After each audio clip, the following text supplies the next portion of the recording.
Your phone buzzes at 6:12 in the morning, and it isn't an alarm. It's your property manager. A pipe burst overnight in Unit 4 of the 6-unit building on Del Ridge. Water in the stairwell. She needs a decision. You read the text lying flat on your back in the dark, and before your feet hit the floor, you've already done the math. Emergency. Plumber. Around $600. A day of lost rent. Maybe 2. An insurance claim against the LLC if the damage runs past $3,000. Which it will, because water always runs past $3,000. You type back one line. Call Ruiz Plumbing. I'll cover the deductible. By 6:14, you're in the shower. By 6:20, the crisis belongs to Marisol again, not to you. This is Tuesday. This is most Tuesdays. You are 43 years old. You control 10 separate businesses through a structure almost nobody alive fully understands. And your first move of the day was resolved in under 8 minutes without a single person you'll see today knowing it happened. Nobody at the car wash knows. Nobody at the dental practice knows. Nobody at any of the 14 laundromat locations,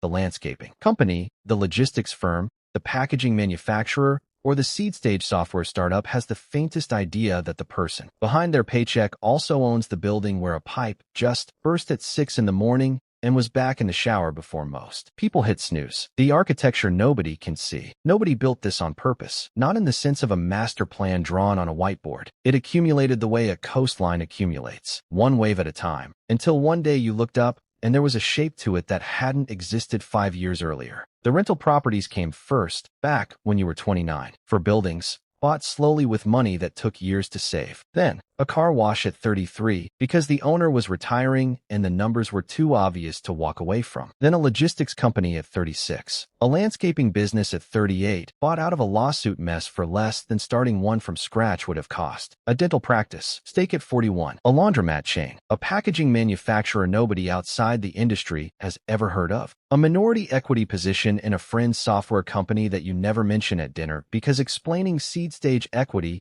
to people who didn't ask tends to kill the conversation faster than it started. 10 businesses. One person holding the wiring diagram in his head. Nobody else has ever seen the whole thing. The structure underneath, it looks nothing like what people imagine. No war room. No bank of monitors. No assistant with a tablet. Just a holding company formed 6 years ago on your attorney's advice, owning a controlling stake in each of the 10 operating entities.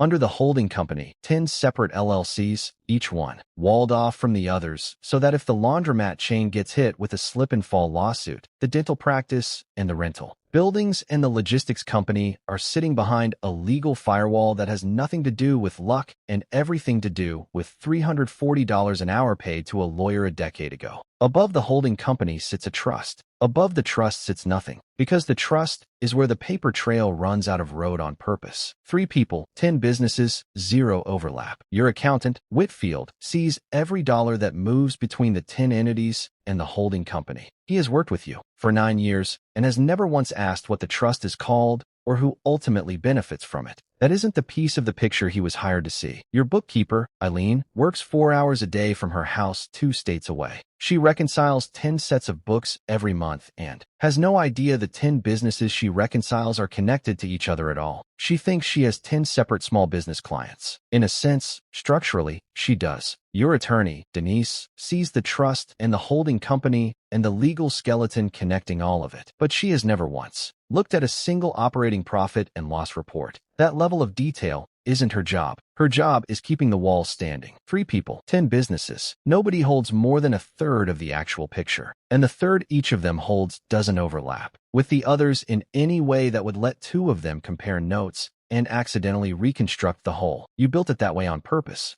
The fewer people who can see the total, the fewer people who can ever hand the total to someone else, whether out of malice or carelessness or just an offhand comment at the wrong dinner table. What it actually costs. Here is the part nobody puts in the highlight reel. Running it this way is exhausting in a specific, quiet, cumulative way that doesn't look like exhaustion from the outside. There is no single dramatic crisis most weeks. There is just the weight of being the only node the whole network runs through, permanently, with no real vacation from it. You took 1 real vacation in the last 4 years. 9 days in a rented house with spotty Wi-Fi. By day 3, you had fielded 11 calls, approved 2 emergency repairs, and talked your landscaping manager off the ledge after a crew member backed a truck into a client's fence. Your wife, Theodora, watched you do all of it from a beach chair 20 feet away, and said nothing. Because she's watched you do it for years and has stopped expecting the vacation where you actually disappear. Your doctor during a routine physical 8 months ago looked at your blood pressure and asked, not unkindly, how many hours of sleep you were actually getting. The honest answer was 5 most nights. Because part of your brain has decided it needs to stay half online at all times in case someone texts about a pipe, or a card reader system goes down, or an accountant needs a signature on something time-sensitive. Your therapist, after 4 sessions of quietly mapping what your actual week looks like, said something that has stayed with you. You've built a structure that protects your money from almost anyone who could threaten it. I'm curious who's protecting you. Nobody is the honest answer. That isn't a complaint. It's closer to an acknowledgement of a trade you made a long time ago without fully understanding you were making it.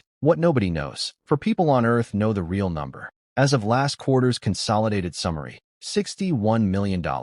Theodora knows because she has to. Denise knows because the trust requires it. Whitfield knows the aggregate because the taxes require it. A family office consultant named Priyanka knows the shape of it without ever having met you in person. Your mother thinks you do business consulting. 2 winters ago, her furnace died in February. She was going to wait until spring because a replacement costs $6,800, and she didn't want to touch her savings. You called an HVAC company, one of your logistics vendors, and had them run it as a loyalty discount promotion that brought her cost down to something she could cover herself over 4 months. The remaining $4,100 routed quietly through the holding company as a marketing expense for a discount program that technically existed for exactly 1 household. Your mother tells the story at every holiday. The random company that gave her a great deal right when she needed it. She has no idea her son owns a piece of that company, structured a fake promotion for her specifically, and closed the loop so quietly that even the HVAC company's owner doesn't fully understand why he was asked to do it that way. There's a specific kind of loneliness in being thanked for something you didn't do, so that the thing you actually did can stay invisible. You've felt it enough times now. The roof for your sister,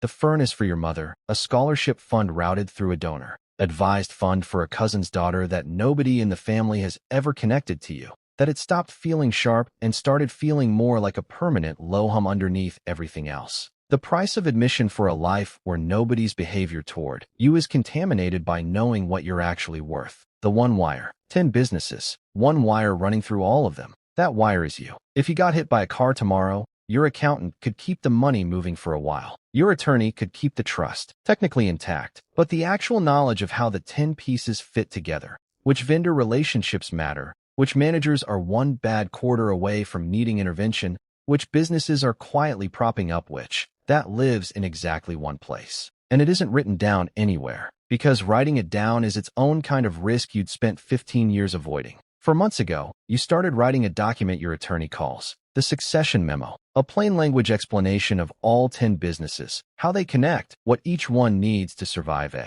transition, sealed, held by Denise's firm, to be opened only if you can no longer run the network yourself. It is, in its own way, the most exposed piece of paper you've ever created. A complete map of the maze that took 15 years to build. The car wash needs a new compressor this month for $1,200, approved before breakfast, forgotten by lunch. The laundromat chain's 4th location is up for lease renewal, and the landlord wants 11% more. A negotiation already running before you finished. Your coffee. 10 businesses. One wire. For people who know the real number. And a mother across town, warming her hands by a furnace she thinks she got lucky on. Still telling the story at every holiday. Still having no idea that the son sitting quietly at her table built an entire invisible architecture, partly to protect what he has, and partly, if he's honest with himself now, to protect the people he loves from ever having to carry the weight of knowing what it actually costs him to hold it all together.